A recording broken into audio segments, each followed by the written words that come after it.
The sector is poised for inclusive, balanced, higher growth and productivity. These are facilitated from farmer-centric policies, income support, coverage of risks through price and insurance support, promotion of technologies and innovations through startups. Empowering the Amrit PD, the Yuva. Our prosperity depends on adequately equipping and empowering the youth. The National Education Policy 2020 is ushering the transformational reforms. PM Schools for Rising India, PM Shri, are delivering quality teaching and nurturing holistic and well-rounded individuals.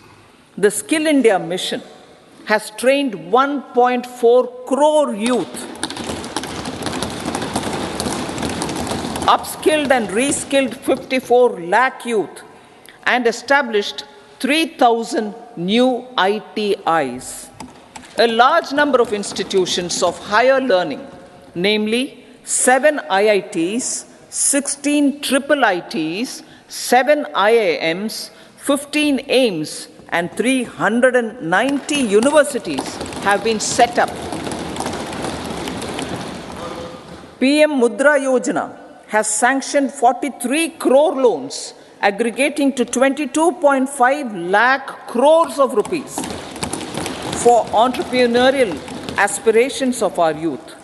Besides that, Fund of Funds, Startup India, and Startup Credit Guarantee schemes are assisting our youth. They are also becoming Rozgar Data. The country is proud of our youth scaling new heights in sports. The highest ever medal tally in Asian Games and Asian Para Games in 2023 reflects a high confidence level.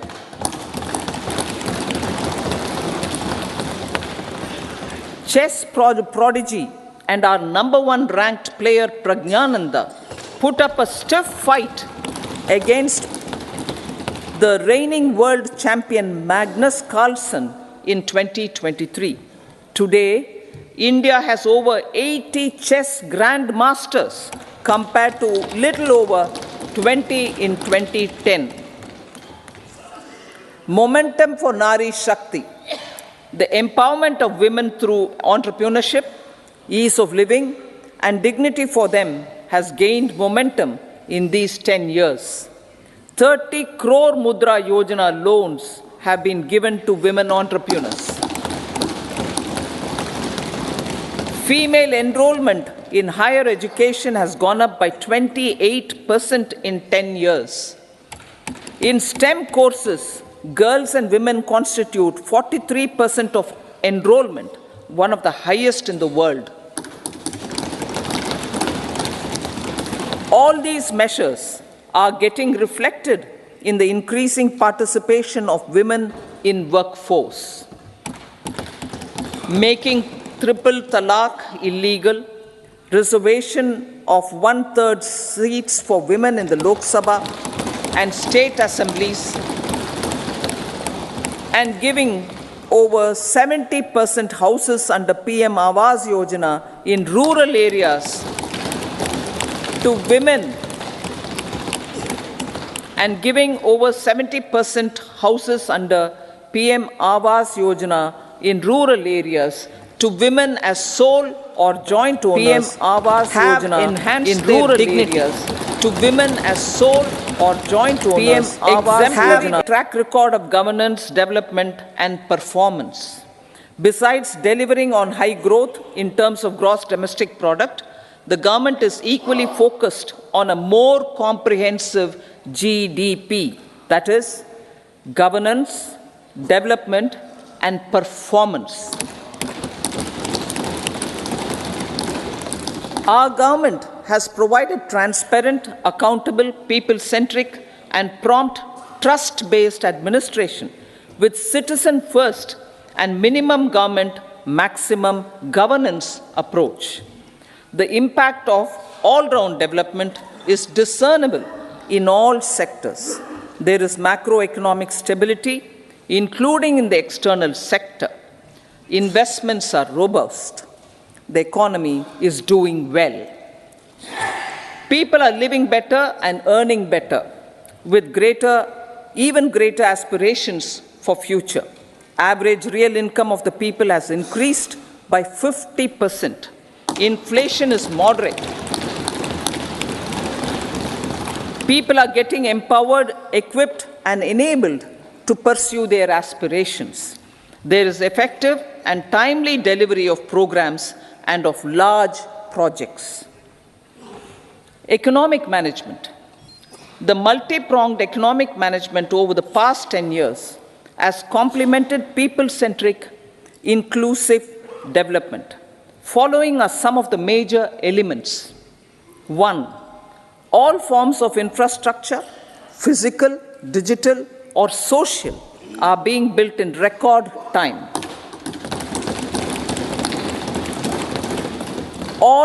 Number 2, all parts of the country are becoming active participants in economic growth.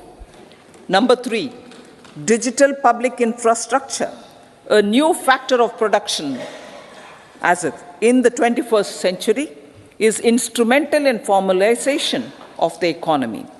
Number 4, goods and services tax has enabled one nation, one market, one tax. Tax reforms have led to deepening and widening of tax base. Number 5, strengthening of the financial sector has helped in making savings, credit, and investments more efficient. Number 6, GIFT, IFSC, and the Unified Regulatory Authority, IFSCA, are creating a robust gateway for global capital and financial services for the economy. Number 7, proactive inflation management has helped keep inflation within the policy band. Now, the global context, Honorable Speaker, sir. Geopolitically, global affairs are becoming more complex and challenging with wars and conflicts. Globalization is being redefined with reshoring and friendshoring, disruption and fragmentation of supply chains, and competition for critical minerals and technologies. A new world order is emerging after the COVID pandemic. India assumed the G20 presidency during very difficult times for the world. The global economy was going through high inflation, high interest rates, low growth, very high public debt, low trade growth, and climate changes. The pandemic has led to a crisis of food, fertilizer, fuel, and finances for the world, while India successfully navigated its way. The country showed the way forward and built consensus on solutions for those global problems. The recently announced India-Middle East-Europe economic corridor is a strategic and economic game changer for India and others. In the words of Honorable Prime Minister, the corridor, and I quote, will become the basis of world trade for hundreds of years to come, and history will remember that this corridor was initiated on Indian soil, unquote. Vision for Vikasit Bharat. Our vision for Vikasit Bharat is that of prosperous Bharat in harmony with nature, with modern infrastructure, and providing opportunities for all citizens and all regions to reach their potential. With confidence arising from strong and exemplary track record of performance and progress, earning Sabka Vishwas, the next 5 years will be years of unprecedented development and golden moments to realize the dream of developed India by 2047. The trinity of demography, democracy, and diversity, backed by Sabka Prayas, has the potential to fulfill aspirations of every Indian. As Honorable Prime Minister in his Independence Day address to the nation mentioned, I quote, "There is no dearth of opportunities, as many opportunities as we want. The country is capable of creating more opportunities. Sky is the limit," unquote. Strategy for Amrit Kal. Our government will adopt economic policies that foster and sustain growth, facilitate inclusive and sustainable development, improve productivity, create opportunities for all, help them enhance their capabilities, and contribute to generation of resources to power investments and fulfill aspirations. Guided by the principle, reform, perform, and transform, the government will take up next generation reforms and build consensus with the states and stakeholders for effective implementation. It is an important policy priority for our government to ensure timely and adequate finances, relevant technologies, and appropriate training for the micro, small, and medium enterprises, MSMEs, to grow and also compete globally. Orienting the regulatory environment to facilitate their growth will be an important element of this policy mix. Aligning with the Panchamrit goals, our government will facilitate sustaining high and more resource-efficient economic growth. This will work towards energy security in terms of availability, accessibility, and affordability. For meeting the investment needs, our government will prepare the financial sector in terms of size, capacity, skills, and regulatory framework.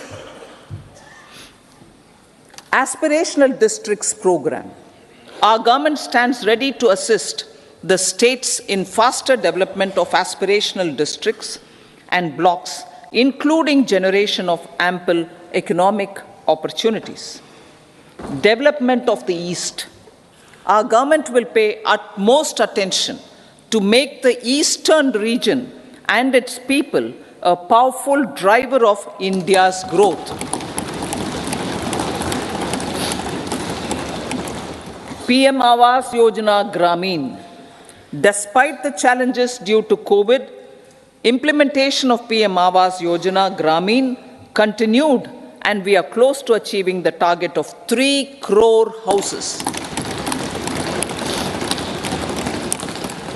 2 crore more houses will be taken up in the next 5 years to meet the requirement arising from increase in the number of families. Arising solarization, increase in the number of families. Through rooftop solarization, 1 crore households will be enabled to obtain up to 300 units free electricity every month. This scheme follows the resolve of Honorable Prime Minister on the historic day of consecration of Sri Ram Mandir in Ayodhya. Following benefits are expected. Savings up to 15 to 18,000 rupees annually for households from free solar electricity and selling the surplus to the distribution companies. Charging of electric vehicles. Entrepreneurship opportunities for a large number of vendors for supply and installation. Employment opportunities for the youth with technical skills in manufacturing, installation, and maintenance. Housing for middle class. Our government will launch a scheme to help deserving sections of the middle class, and I quote from Honorable Prime Minister's words, living in rented houses or slums or chawls and unauthorized colonies, unquote, to buy or build their own houses.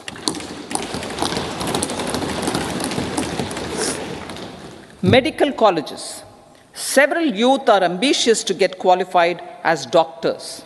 They aim to serve our people through improved healthcare services. Our government plans to set up more medical colleges by utilizing the existing hospital infrastructure under various departments. A committee for this purpose will be set up to examine the issues and make relevant recommendations. Cervical cancer vaccination.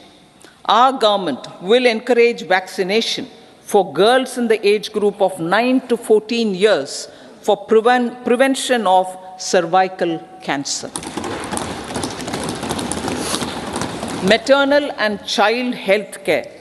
Various schemes for maternal and child care will be brought under one comprehensive program for synergy in implementation.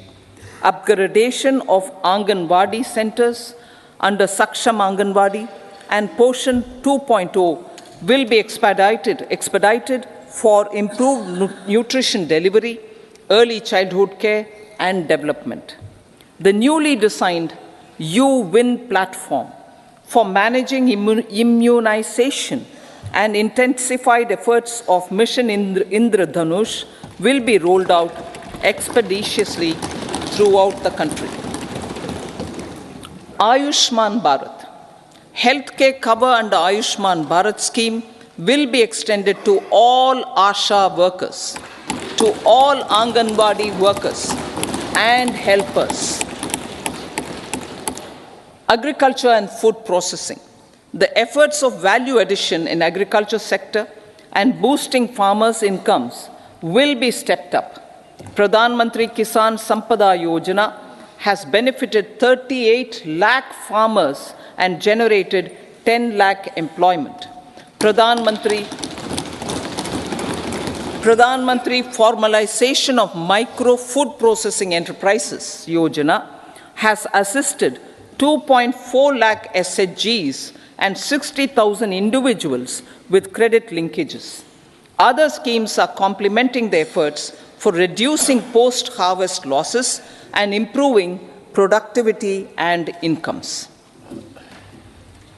For ensuring faster growth of the sector, our government will further promote private and public investment in post-harvest activities, including aggregation, modern storage, efficient supply chains, primary and secondary processing and marketing and branding.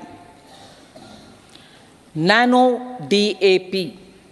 After the successful adoption of nano urea, application of nano DAP on various crops will be expanded in all agroclimatic zones. Atmanirbhar Oil Seeds Abhiyan.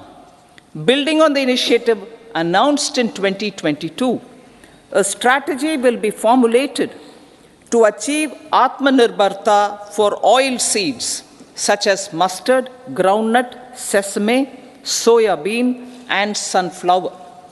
This will cover research for high-yielding varieties, widespread adoption of modern farming techniques, market linkages, procurement, value addition, and crop insurance. Dairy development. A comprehensive program for supporting dairy farmers will be formulated. Efforts are already on to control foot and mouth disease. India is the world's largest milk producer with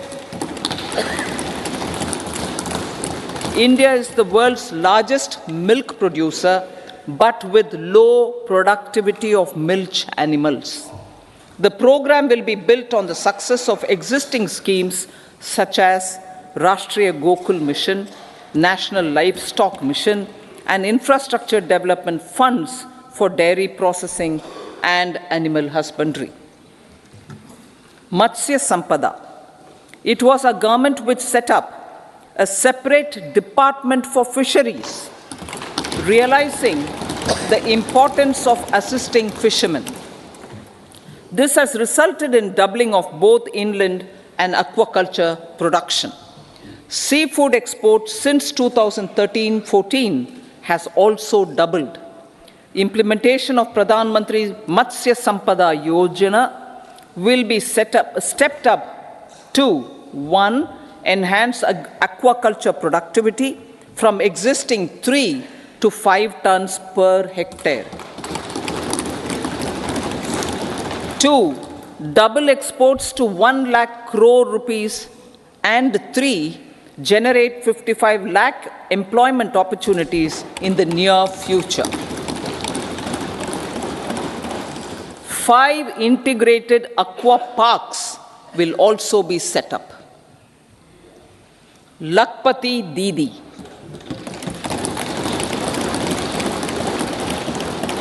$83 lakh SHGs. 83 lakh SHGs with 9 crore women are transforming rural socio-economic landscape with empowerment and self-reliance. Honorable Speaker, sir, their success has assisted nearly 1 crore women to become Lakpati Didi already.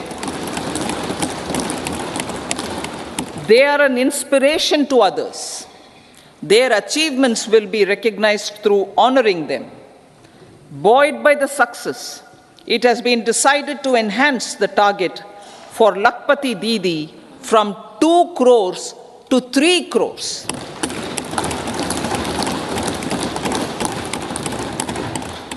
Technological changes, new age technologies and data are changing the lives of people and businesses.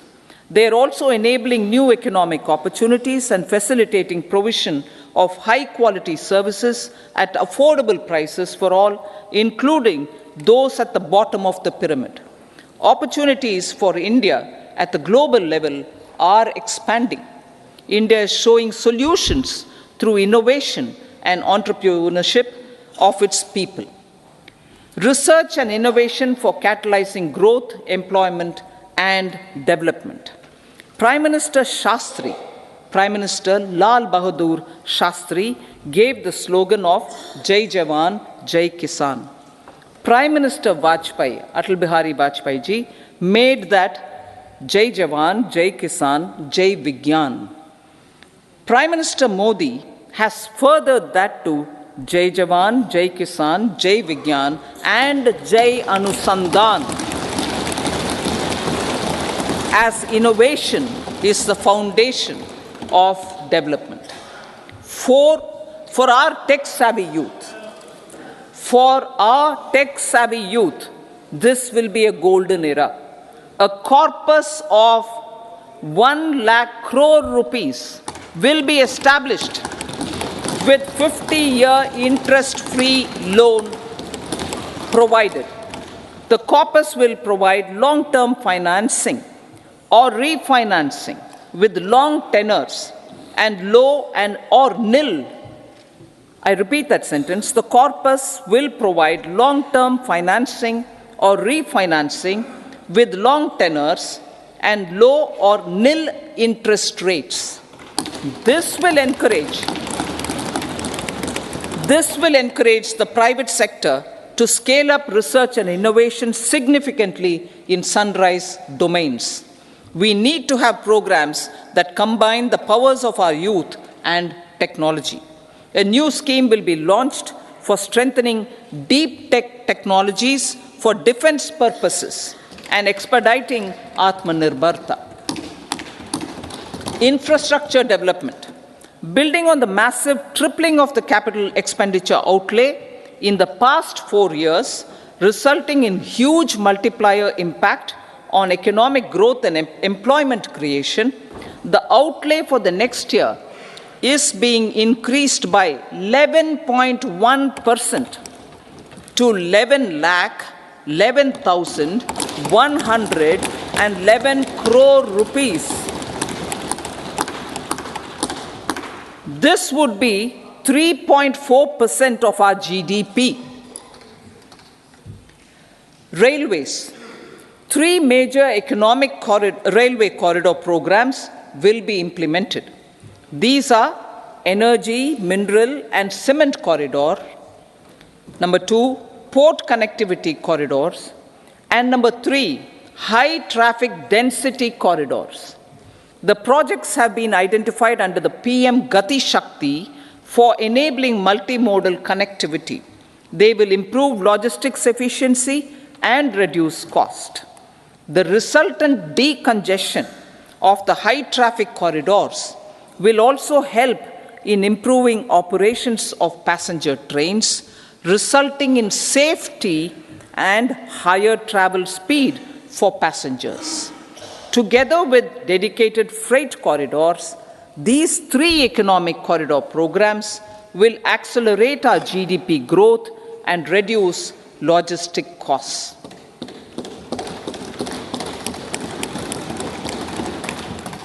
"40,000 normal rail bogies will be converted to Vande Bharat standards to enhance safety, convenience, and comfort of passengers."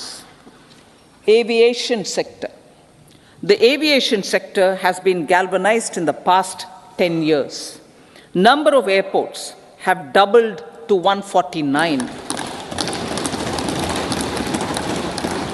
Rollout of air connectivity to Tier 2 and Tier 3 cities under UDAN scheme has been widespread. 517 new routes are carrying 1.3 crore passengers. Indian carriers have proactively placed orders for over 1,000 new aircrafts. Expansion of existing airports and development of new airports will continue expeditiously. Metro and Namo Bharat. We have a fast expanding middle class and rapid urbanization is taking place. Metro rail and Namo Bharat can be the catalyst for the required urban transformation. Expansion of these systems will be supported in large cities, focusing on transit-oriented development. Green energy. Towards meeting our commitment for net zero by 2070, the following measures will be taken. Viability gap funding will be provided for harnessing offshore wind energy potential for initial capacity of 1 gigawatt. Coal gasification and liquefaction capacity of 100 metric tons will be set up by 2030. This will also help in reducing imports of natural gas, methanol, and ammonia. Phased mandatory blending of compressed biogas in compressed natural gas for transport and piped natural gas for domestic purposes will be mandated. Financial assistance will be provided for procurement of biomass aggregation machinery to support collection. Electric vehicle ecosystem. Our government will expand this and strengthen the e-vehicle ecosystem by supporting manufacturing and charging infrastructure. Greater adoption of e-buses for public transport networks will be encouraged through payment security mechanism. Biomanufacturing and biofoundry. For promoting green growth, a new scheme of biomanufacturing and biofoundry will be launched. This will provide environment-friendly alternatives such as biodegradable polymers, bioplastics, biopharmaceuticals, and bioagri inputs. This scheme will also help in transforming today's consumptive manufacturing paradigm to the one based on regenerative principles. Blue Economy 2.0. For promoting climate-resilient activities for Blue Economy 2.0, a scheme for restoration and adaptation measures and coastal aquaculture and mariculture with integrated and multi-sectoral approach will be launched. Comprehensive development of tourist centers. The success of organizing G20 meetings in 60 places presented diversity of India to global audience. Our economic strength has made the country an attractive destination for business and conference tourism.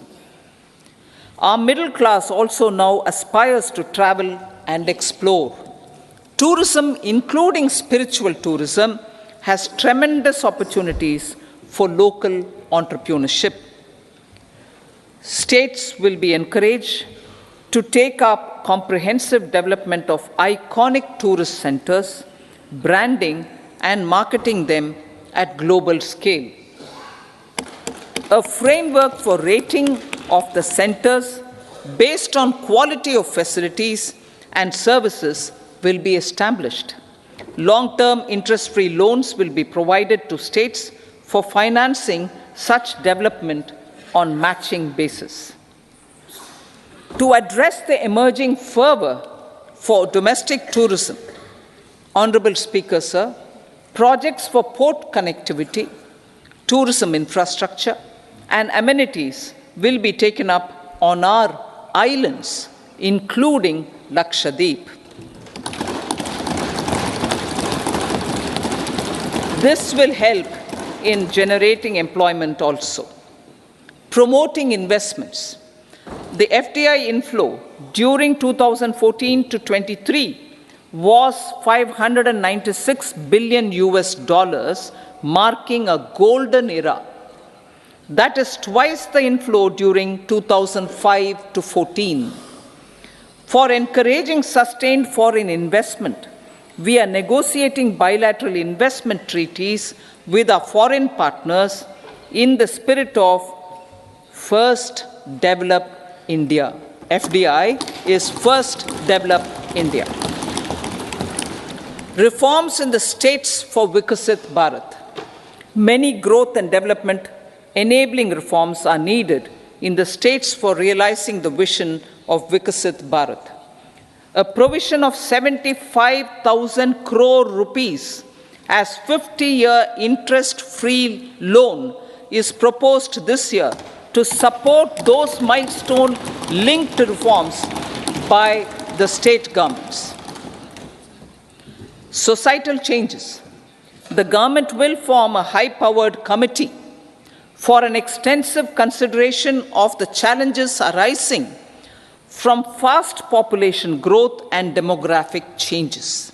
The committee will be mandated to make recommendations for addressing these challenges comprehensively in relation to the goal of Vikasit Bharat. Amrit Kal as Kartavya Kal. Our government stands committed to strengthening and expanding the economy with high growth and to create conditions for people to realize their aspirations. Honorable Prime Minister, in his Independence Day address to the nation in the 75th year of our Republic, said, and I quote, "We commit ourselves to national development with new inspirations, new consciousness, new resolutions as the country opens up immense possibilities and opportunities. It is our Kartavya Kal." Unquote. Every challenge of the pre-2014 era was overcome through our economic management and our governance. These have placed the country on a resolute path of sustained high growth. This has been possible through right policies, true intentions, and appropriate decisions. In the full budget in July, Honorable Speaker, our government will present a detailed roadmap for our pursuit of Vikasit Bharat.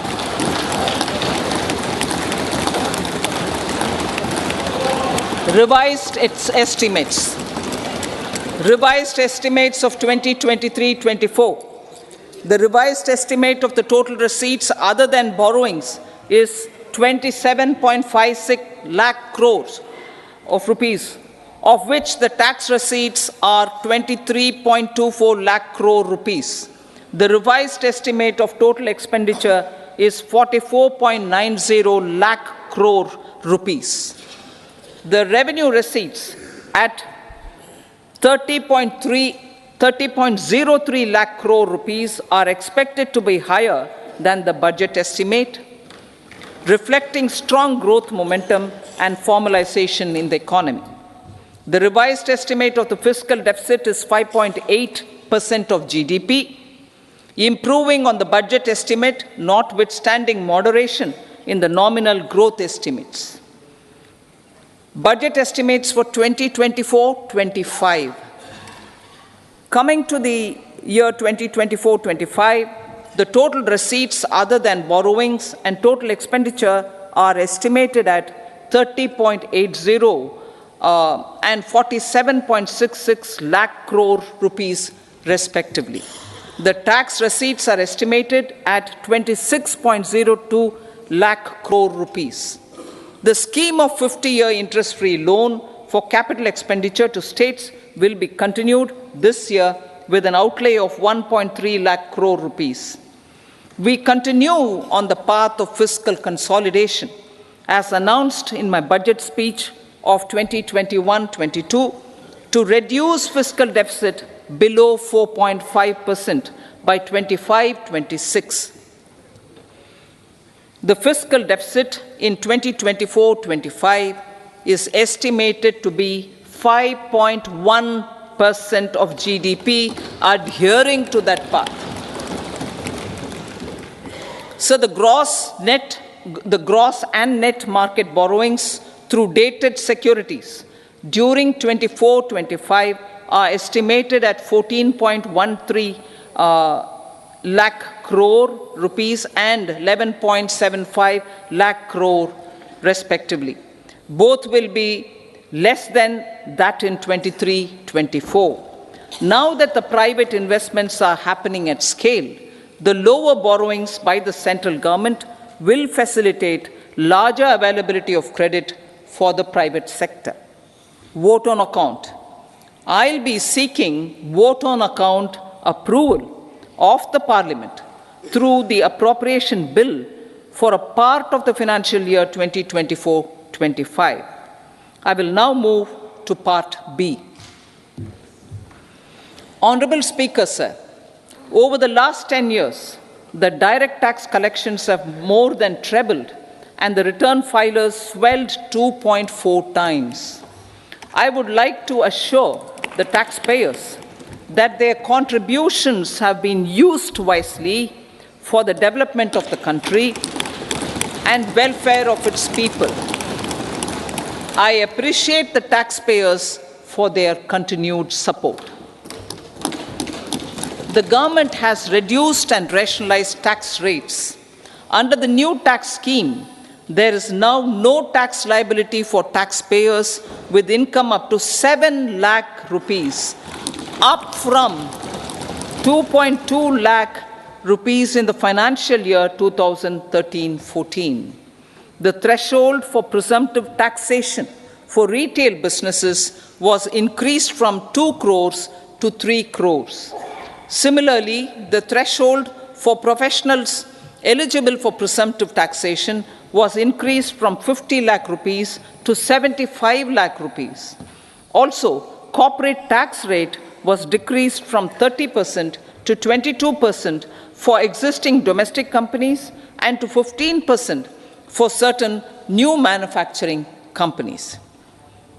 Honourable Speaker, sir, in the last 5 years, our focus has been to improve taxpayer services.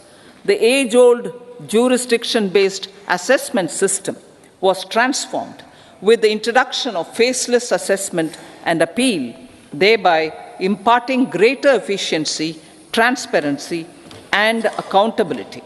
Introduction of updated income tax returns, a new Form 26AS, and pre-filling of tax returns have made filing of tax returns simpler and easier. Average processing time of returns has been reduced from 93 days in the year 2013-14 to a mere 10 days this year, thereby making refunds faster. Indirect taxation. By unifying the highly fragmented indirect tax regime in India, the GST has reduced the compliance burden on trade and industry. The industry has acknowledged the benefits of GST. According to a recent survey conducted by a leading consulting firm, 94% of industry leaders view the transition to GST as largely positive. According to 80% of the respondents, it has led to supply chain optimization, as elimination of tax arbitrage and octroi has resulted in disbanding of checkposts at the state and city boundaries. At the same time, tax base of GST more than doubled, and the average monthly gross GST collection has almost doubled to 1.66 lakh crores this year. States too have benefited.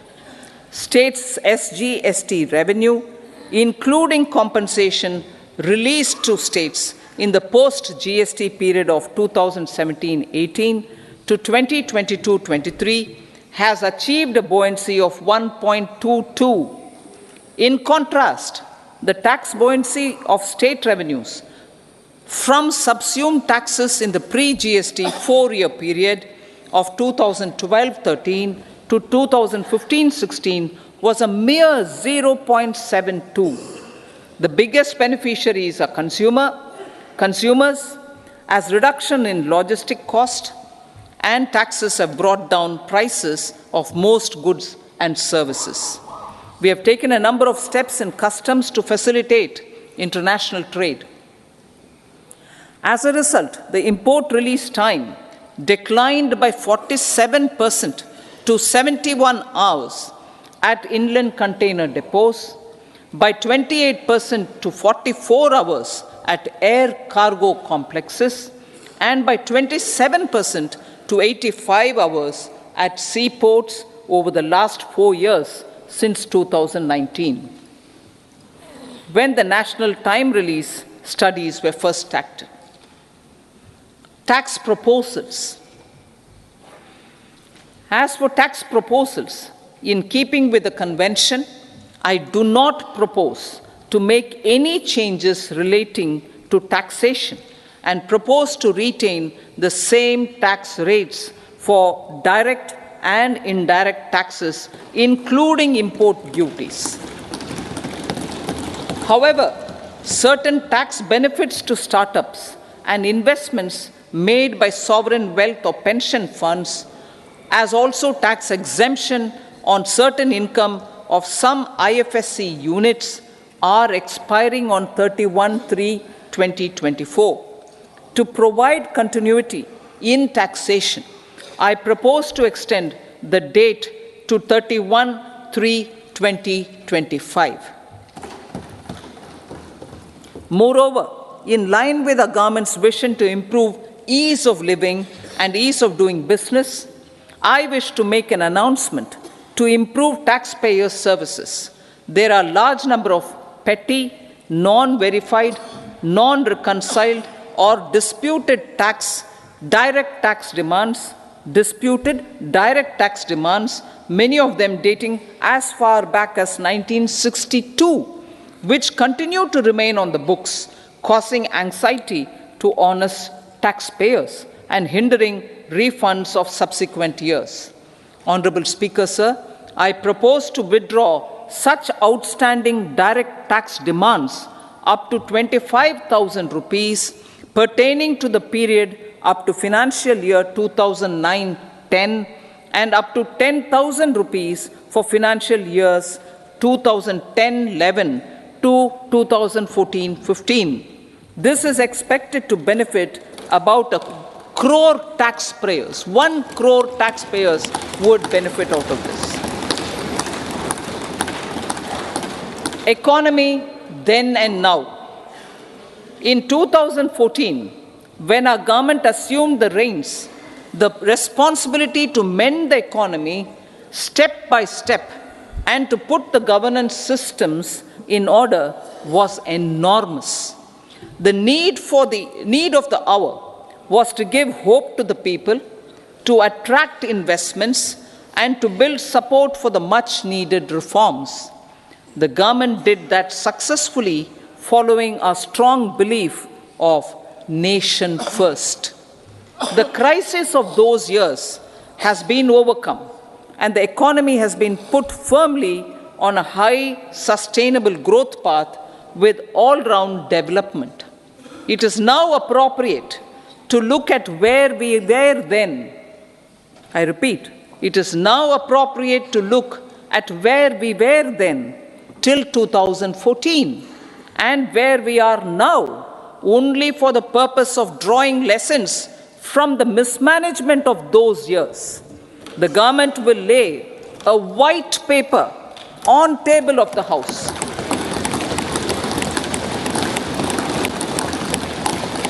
The exemplary track record of governance, development and performance, effective delivery and Jan Kalyan has given the government trust, confidence and blessings of the people to realize whatever it takes, the goal of Vikasit Bharat, with good intentions, true dedication and hard work in the coming years and decades.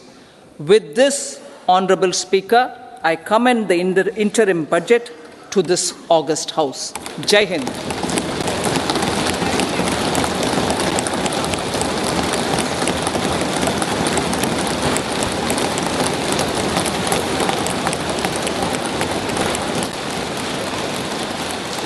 Item number 2 Shrimati Nirmala Sitharaman जी।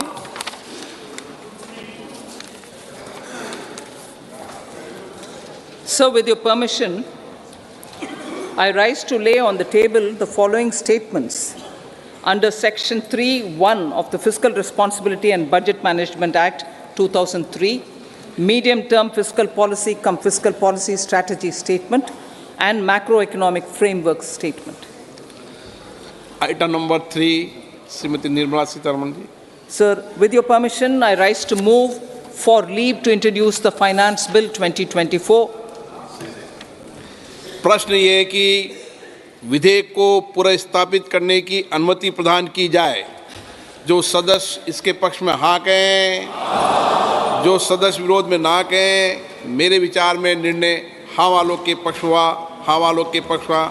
माननीय मंत्री जी विधेयक को पुनर्स्थापित करें। So I introduce the bill. सभा की कार्रवाई शुक्रवार दिनांक 2 फरवरी 2024 को प्राप्त 11 बजे तक के लिए स्थगित की जाती है।